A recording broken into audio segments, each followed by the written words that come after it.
Genèse 1er, verset 1er. Au commencement, Dieu créa les cieux et la terre. La terre était informe et vide. Il y avait des ténèbres à la surface de l'abîme et l'Esprit de Dieu se mouvait au-dessus des eaux. Dieu dit que la lumière soit et la lumière fut.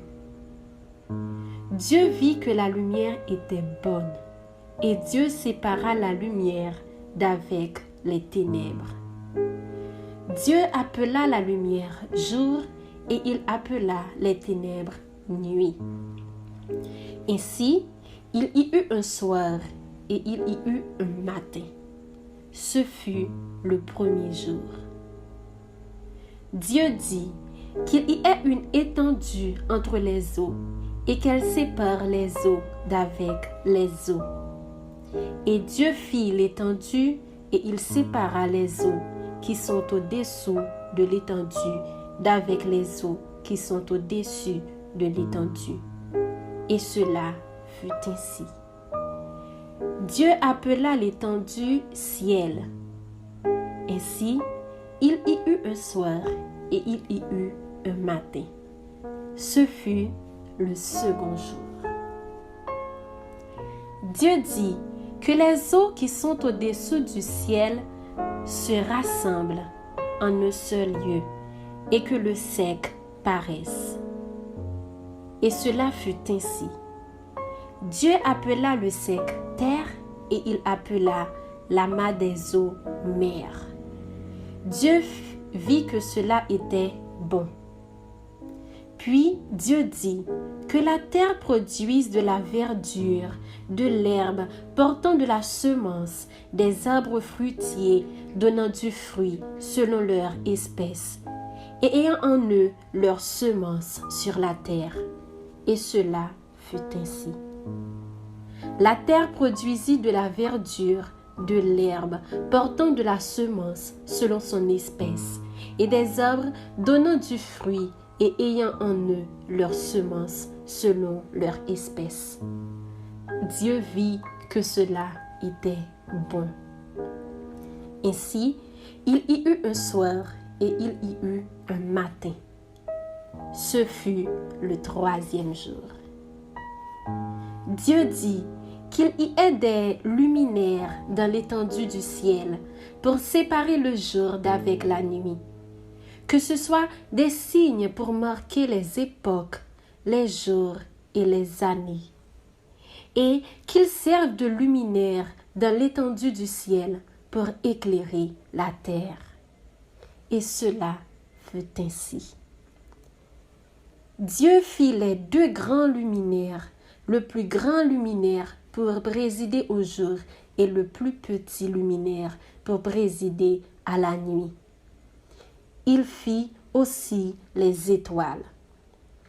Dieu les plaça dans l'étendue du ciel pour éclairer la terre, pour présider au jour et à la nuit, et pour séparer la lumière d'avec les ténèbres.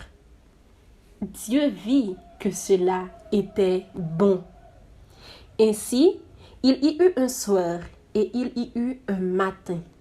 Ce fut le quatrième jour. Dieu dit que les eaux produisent en abondance des animaux vivants et que des oiseaux volent sur la terre vers l'étendue du ciel. Dieu créa les grands poissons et tous les animaux vivants qui se meuvent et que les eaux produisirent en abondance selon leur espèce. Il créa aussi tout oiseau ailé selon son espèce. Dieu vit que cela était bon. Dieu les bénit en disant « Soyez féconds, multipliez et remplissez les eaux des mers, et que les oiseaux multiplient sur la terre. » Ainsi, il y eut un soir et il y eut un matin. Ce fut le cinquième jour. Dieu dit que la terre produise des animaux vivants selon leur espèce, du bétail, des reptiles et des animaux terrestres, selon leur espèce. Et cela fut ainsi. Dieu fit les animaux de la terre selon leur espèce, le bétail selon son espèce, et tous les reptiles de la terre selon leur espèce. Dieu vit que cela était bon. Puis Dieu dit, faisons l'homme à notre image, selon notre ressemblance, et qu'il domine sur les poissons de la mer, sur les oiseaux du ciel, sur le bétail et sur toute la terre, et sur tous les reptiles qui rampent sur la terre. Dieu créa l'homme à son image, il le créa à l'image de Dieu. Il créa l'homme et la femme. Dieu les bénit et leur dit, soyez féconds, multipliez et remplissez la terre et l'assujettissez. Et dominez sur les poissons de la mer, sur les oiseaux du ciel et sur tout animal qui se meut sur la terre. Et Dieu dit, voici, je vous donne toute herbe portant de la semence et qui est à la surface de toute la terre, et tout arbre ayant en lui du fruit d'arbre et portant de la semence. Ce sera votre nourriture. Et à tout animal de la terre, à tout oiseau du ciel et à tout ce qui se meut sur la terre, ayant en soi un souffle de vie, je donne toute herbe verte pour nourriture. Et cela fut ainsi. Dieu vit tout ce qu'il avait fait, et voici, cela était très bon. Et si il y eut un soir et il y eut un matin, ce fut le 6e jour.